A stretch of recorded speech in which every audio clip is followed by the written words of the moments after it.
Shivkranti TV news अन्याय, अत्याचार, बेकायदेशीर कृत्य करणाऱ्या विरुद्ध शोषित पीडित न्याय देणारा एकच आवाज. Shivkranti TV Dinbandhu news. संपादक सत्यशोधक शंकरराव लिंगे. 73 87 37 78 0. नवखंडाचा राजा बळीराजा, महात्मा चार्वाक, महात्मा गौतम बुद्ध, अखंड भारताचा सम्राट अशोक, जहामर्द मोहम्मद पैगंबर, लिंगायत धर्माचे संस्थापक महात्मा बसवेश्वर, संत शिरोमणी सावता महाराज, संत रविदास महाराज,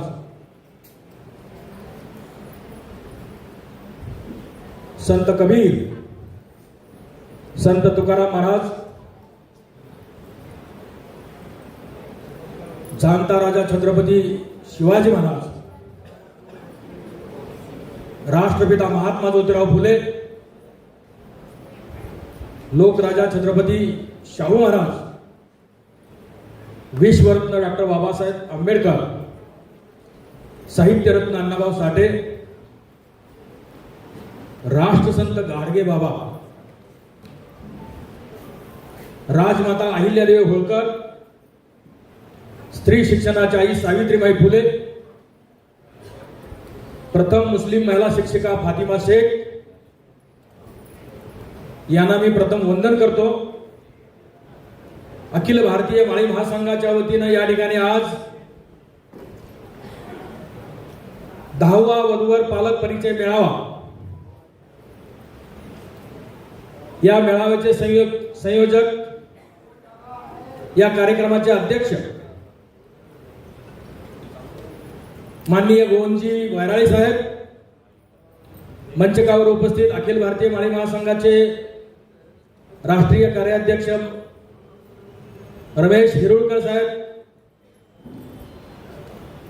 उपाध्यक्ष विठ्ठलजी तोडकर साहेब, प्रदेशाध्यक्ष अखिल भारतीय माळी महासंघ गौतम शिरसकर साहेब,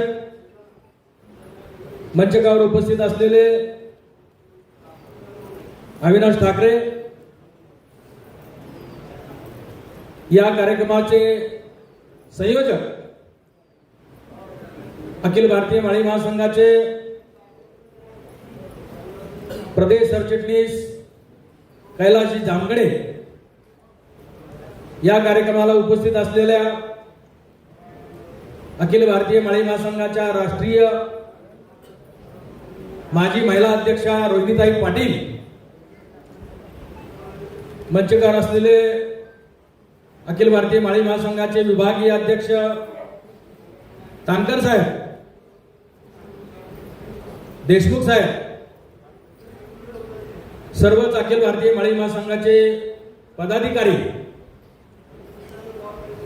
या कार्यक्रमाला उपस्थित असलेले अखिल भारतीय माळी महासंघाचे विश्वस्त शिवशंकर काऊलकर साहेब, मंचकावरील सर्व मान्यवर आणि आपण सर्व वधूवर पालक बंधू आणि भगिनींनो, मला अतिशय आनंद होत आहे की गेल्या 10 वर्षापासून हा मेळावा दसऱ्यानंतर होतो, म्हणजे आपला हा दसरा मेळावा अतिशय महत्वाचा आहे. त्या दसऱ्याच्या मेळाव्यामध्ये सगळ्यांनी एकामेकाचं उन्ह धुणं काढलं जातं, परंतु आपला मेळावा उन्ह धुणं काढलं नाही, तरी आपला मेळावा हा एकामेकाला जोडण्याचा कार्यक्रम आहे. पहिल्यांदा आपण आपल्या आपल्या समाजाला जोडायचा कार्यक्रम करू, बाकीच्याला कोणाला जोडायचा नंतर कार्यक्रम करू. आपल्याला कोणाचाही कार्यक्रम करायचा नाही, आपला आपला मेळ घालायचा इथं. आणि सर्वांच कौतुक एवढ्यासाठी करायचं आहे की या विदर्भामध्ये सर्व पोट शाखा इथं एकत्रित आहेत. सर्व पोट शाखाचा रोटी पेटी व्यवहार या ठिकाणी होतो. अतिशय आनंदी आणि अभिनंदनीय हा कार्यक्रम आहे. तोडकर साहेबांनी खंत मांडलेली आहे, बरोबर आहे. फक्त हा विदर्भामध्येच आदर्श आहे, पण अजून 100% नाही, तो 100%च्या पुढे जावा ही आमची अपेक्षा. त्यांनी आंतरराष्ट्रीय विवाह करायला सुरुवात केलेली आहे किंवा आंतरजातीय विवाह सुरुवात केलेली आहे. त्यांचं अभिनंदन आहे, कारण ते महात्मा ज्योतिराव फुले यांची इच्छा होती, महात्मा बसवेश्वरांची इच्छा होती. शाहू महाराजांनी आपली चुलत बहीण एका धनगर समाजाला दिलेले आहे आणि पहिले 50 आंतरजातीय विवाह छत्रपती शाहू महाराजांनी केलेले आहे. परंतु आजही ती प्रथा अजून रुजू होत नाही. तोपर्यंत आंतरजातीय म्हणण्यापेक्षा आंतरशाखीय आपण करूया. जे करतायत त्याचं मी मनापासून अभिनंदन करतो.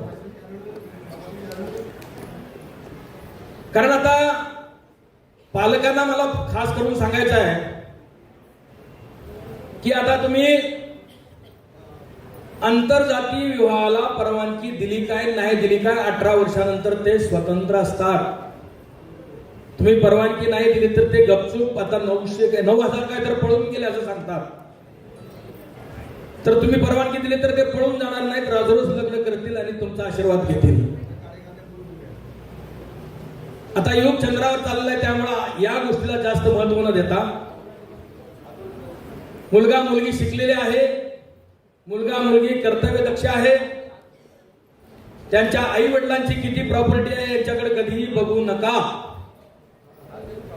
याचं कारण एक आहे की मी एक शेतकरी शेतमजूर कुटुंबातला मुलगा आहे आणि कसं तर करून काय तर करून मी फेरीवाल्याचा व्यवसाय करून, हकरचा व्यवसाय करून त्यामध्ये जे आपण घरातून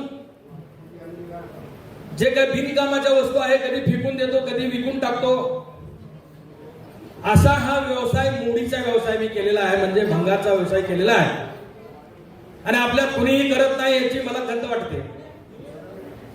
त्यामुळं जेवढ्या पण मुली किंवा त्यांचे पालक मला बघायला येत होते ते माझं असं माफ करत होते, हे भंगारवाला याच्याकडे काय 4 डबडी आहेत, ह्याच्यापेक्षा याच्याकडे काय आहे.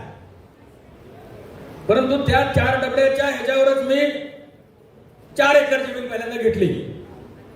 कारण अगोदर मला अनुभव आला होता की प्रत्येक शेतकरी आमचा बांधव आहे, तो यायचा आणि मुलीचे पालक माझ्याकडे यायचे आणि विचारायचे तुम्हाला जमीन किती आहे, भाऊ किती आहेत, बहीण किती आहे. मला 4 भाऊ आणि 1 बहीण, आणि शेती किती आहे तर शेती फक्त 56 गुंठे. अरे अरे शेती फारच कमी आहे, कसं काय करायचं. आणि भंगार दुकानाचा काय व्यवसाय याचा तर काय करा. तर मी 4 एकर शेती घेतली आणि आमचे जे सासरे होते ते आटपाडी म्हणजे माझ्या गावापासून फक्त 15 किलोमीटर अंतर आहे. ते आले आणि तिथंच माझं गाव बघितलं, शेती बघितली आणि तिथं मी राहत नव्हतो, मी अकलूजला राहतो, तिथून 75 किलोमीटरवर भंगार व्यवसायासाठी मी तिथं आलो आणि फुटपाथवर तो व्यवसाय करत होतो. तो व्यवसाय ते बघायला आले नाहीत. ते काय म्हटले, माझ्याकडे ही 4 एकर जमीन आहे, मला 3 मुलं आहेत, म्हणजे त्यांना 1.5 एकरापेक्षा कमी जमीन येते आणि एक जाव आहे माझा, त्याच्या नावावर 4 एकर जमीन आहे, म्हणजे भरपूर झालं. त्यांनी समाधान व्यक्त केलं आणि त्याच वेळेला माझं तिथं लग्न त्यांनी कबूल केलं. किती मोठं मन त्यांनी दाखवलं की तिथे त्यांनी भंगारचं दुकान किंवा मी काय करतो हे काही सुद्धा पाहिलं नाही. परंतु नशिबाने आज मी, त्यावेळेला मी फुटपाथवर राहत होतो, मला राहायला जागा नव्हती, पत्र्याच्या शेडमध्ये आम्ही भंगारच्या दुकानामध्येच राहत होतो, ते सुद्धा त्यांनी कबूल केलं. त्यांचं नशीब किती चांगलं असेल. आज पुण्याच्या ठिकाणी हिंजवडीला माझ्या 3 टोलेच्या 22 मजली इमारती आहे. 4 लाख स्क्वेअर फुटाचं काम चालू आहे आणि त्या ठिकाणी मी पुढल्या वर्षी राहायला जाणार आहे. आणि आता माझ्याकडे जवळजवळ 150 एकर जमीन आहे. म्हणजे एक नशिबाचा खेळ असतो. मला सांगायचं काय, मी किती मोठा आहे, माणूस हा जन्माने मोठा होत नाही. माणूस हा महात्मा ज्योतिराव फुले यांनी म्हटलेला आहे शिक्षणाने मोठा होतो. आणि संत शिरोमणी सावता महाराजांनी म्हटलेलं आहे कर्माने मोठा होतो, कामाने मोठा होतो. सावता महाराजांच्या वेळेला त्यावेळेला शिक्षणाची पद्धत नव्हती. त्यावेळेला श्रम करायचे आणि त्या श्रमावर माणूस मोठा व्हायचा. त्यातले आपण माळी समाजाचे त्यांचे वंशज आहोत याचा मला अभिमान वाटतो. आणि महात्मा ज्योतिराव फुले यांच्यानंतर शिक्षणाची पद्धत आल्यानंतर ती पद्धत ही आपण अवलंबली. आपल्याकडे शिक्षणाची पद्धत आहे आणि श्रमाची पद्धत आहे. म्हणजे आपली प्रगती ही दिन दुगणी आणि रात चौगणी होऊ शकते. Nothing is possible in the world, everything is possible. केल्याने होत आहे ते केलेच पाहिजे. त्यासाठी कठोर परिश्रमास पर्याय नाही. आपल्या वधूवरांच्या आई वडिलांनी काय कमवून ठेवलंय याच्यावर लक्ष न देता मुलगा आणि मुलगी काय शिकलेली आहे आणि काय कमवू शकते, त्याच्यात काय टॅलेंट आहे, तो नोकरीला आहे का, त्याला किती पगार आहे हे बघू नका. किरकोळ एक व्यापारी जर असला तर एक केळाचा गाडा जरी लावला तर तो संध्याकाळपर्यंत 2,000 रुपये कमवतो. 2,000 म्हणजे त्याला 60,000 रुपये पगार असतो. आणि इथली शिकलेल्या मुली आहेत ना ह्या सगळ्या किंवा मुलं आहेत ती काय म्हणतात, पुण्याला पाहिजे, किती नोकरी आहे, 25,000 पगार आहे, 30,000 रुपये पगार आहे. त्यांना चहा पाण्या सुद्धा पुरत नाही, मी पाहिलेला. परंतु छोटे छोटे जे व्यापारी आहेत, छोटे छोटे जे उद्योग आहेत, आणि शेती आपला हा सर्वात मोठा उद्योग आहे. त्याच्यात आपण मुठभर पेलं तर पोतभर उगवण्याची ताकद आपल्याकडे आहे. एवढी असताना सुद्धा आपण मेहनत करायला तयार नाही किंवा त्याचं आधुनिक तंत्रज्ञान घ्यायला तयार नाही. इस्रायल सारखा शेतीवर मोठा झालेला हा इस्रायल देश आहे. तर तसा भारत हा शेती प्रधान देश इस्रायलच्या पेक्षाही पुढे जाऊ शकतो याची मला खात्री आहे. कारण इस्रायलमध्ये फक्त 12 इंच पाऊस पडतो, 8 ते 12 इंच, आणि आपल्या भारताची सरासरी आहे 40 इंच. म्हणजे आपल्याकडे चौपट पाणी आहे. मग ज्याच्या अंगात पाणी, त्याच्या शेतात पाणी, ज्याच्या शेतात पाणी, त्याच्या घरात पाणी, दारात पाणी, पाणीच पाणी, त्याच्या खिशात पाणी आल्याशिवाय राहणार नाही याची मला खात्री आहे. म्हणून तुम्ही शेतकरी मुलगा सुद्धा पसंत करा आणि व्यवस्थित शेती करा आणि आपलं हे जीवन सुखी करा. पळत्याच्या पाठीमागं तुम्ही लागू नका, हरणाच्या त्या मृगजळाच्या पाठीमागं लागू नका, नोकरीच्या पाठीमागं लागू नका, व्यवसायाच्या पाठीमागं लागा. स्वतःचा व्यवसाय करा आणि स्वतःचा व्यवसाय त्यांचा आहे त्यांना त्यांच्या वधूवरांच्या पालकांनी मदत करा. त्यांना कोणताही हुंडा देऊ नका, हुंडा घेऊ नका. महात्मा ज्योतिराव फुले यांच्या तत्वानुसार सत्यशोधक पद्धतीने आपण लग्न करा ही माझी इच्छा आहे. आज जर कुणी इथं सत्यशोधक पद्धतीने लग्न करत असेल, लगेच आता इथं मुलगी बघायची, मुलांनी मुलगी पसंत करायची आणि इथं लग्न ठरलं म्हणायचं, त्यांच्या लग्नाच्या कपड्याचे सर्व पैसे मी आज इथं देण्यास तयार आहे. चट्टमंगनी पट्टशाही ही प्रथा आपण सुरू केली पाहिजे. मला माहित आहे वेळ झालेला आहे, परंतु कसं आहे, आता माझं शेवटचं भाषण आहे, मला नक्की माहिती आहे कारण वैराळ साहेब जास्त बोलणार नाही. मग क्रमानुसार मला थोडंसं बोललंच पाहिजे ना. आता विषय फक्त हा समाजाचा झाला. या समाजाच्या विषयावर आता वधूवराने एक बघितलं पाहिजे की आत्ताचे वधूवर बघायला जातात, गाडी करतात, त्याच्यामध्ये 10 माणसं घालतात आणि त्या ठिकाणी बघायला मग 1 बघ, 2 बघ, 3 बघ, 4 बघ, 5 बघ. ते काय म्हणतो, अरे काय आपलं अजून बघू की लग्न एकदा ठरलं तर पुन्हा बघता येत नाही, त्यासाठी ठरवायचं नाही आणि पुढे जायचं, दुसरं, तिसरं, चौथं, 5वं असं बघत बघत बघत बघत 100 मुली बघतो आणि पुन्हा म्हणतो पहिली पसंत आहे. इतक्या बाकीच्या 99 आता मला पसंत पडले नाही, पण पहिली पसंत आहे. मग जमदाडे साहेब काय करायचं, जामगडे साहेब ते सांगतात की पहिली मुलगी तुम्ही दाखवली ती कुठं आहे, बघूया आपण, त्यांना ठरवूया. जामगडे साहेब तिकडे जातात तर ते म्हणतात त्या मुलीचं आता ठरलेलं आहे, तिचं लग्न झालंय, आता कसं करायचं. तर तो बघत बघत बघत त्याचं वय वाढलेलं असतं, त्याला कोणी पुन्हा पसंत करत नाही. अशी मुला मुलींची परिस्थिती होऊन आता 30, 35, 40 वर्षाची पिढं सगळी तयार व्हायला लागली आहे, याची वैराळे साहेब आपल्याला आता काळजी करावी लागेल.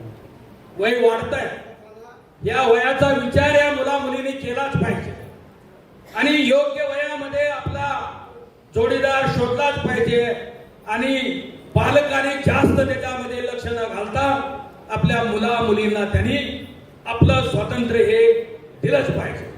मी या ठिकाणी जास्त न बोलता एवढं सांगणार आहे की ही मुली बघण्यासाठी 100 मुलं बघायला आपल्याला प्रत्येकी 1000 रुपये खर्च केला तरी लाख रुपये खर्च होतो. हे लाखो रुपये आपण खर्च केलेले वाया जातात समाजाचे आणि एका ठिकाणी आपण हजारो वधूवर जर पाहिले तर ते फक्त 1000, 500, 2000 रुपये खर्चात हा सगळा कार्यक्रम तुमचा येण्या जाण्याचा घरभार सगळं आलं तरी बघायला होतो. त्यासाठी मी वैराळे साहेब तुम्हाला धन्यवाद देणार आहे की या समाजाच्या आज इथं आलेल्या लोकांचे करोडो रुपये तुम्ही वाचवलेले आहेत आणि 10 वर्ष वाचवत आलेला आहात. म्हणजे हजारो कोटीची बचत ही समाजाची झालेली आहे आणि मग या हजारो कोटीच्या बचतीतून आपला उद्धार आपणच करूया एवढंच मी सांगतोय. आणि कालच आम्ही जे आपल्या समाजातले बंधू ज्यांनी ओबीसीच्या प्रश्नावर की जो काळा जी आर निघाला 2 सप्टेंबरला, त्याच्या चिंतेमुळं, समाजाच्या चिंतेमुळं आपल्या खिशामध्ये चिठ्ठी लिहून एसटी स्टँडवर आपलं जीवन संपवलं, फाशी घेतली, समाजासाठी फाशी घेतली. त्यांना मी पहिल्यांदा श्रद्धांजली वाहतो आणि या सरकारला मी खास करून सांगतो की या सरकारने घेतलेला निर्णय हा चुकीचा आहे. त्यांनी म्हटलेलं आतापर्यंत ओबीसीचा आमचा डीएनए आहे. अरे कुठला डीएनए तुमचा? ABC not. कारण हे सरकार आहे ब्राह्मण आणि आम्ही आहोत सगळे ओरिजिनल भारतीय. ओबीसी म्हणजेच ओरिजिनल भारतीय कम्युनिटी. ओबीसी म्हणजे ओरिजिनल भारतीय कम्युनिटी. आमचा डीएनए वेगळा आहे, तुमचा डीएनए वेगळा आहे. तुम्ही आम्हाला फसवलंय, आम्ही तुम्हाला निवडून दिलंय.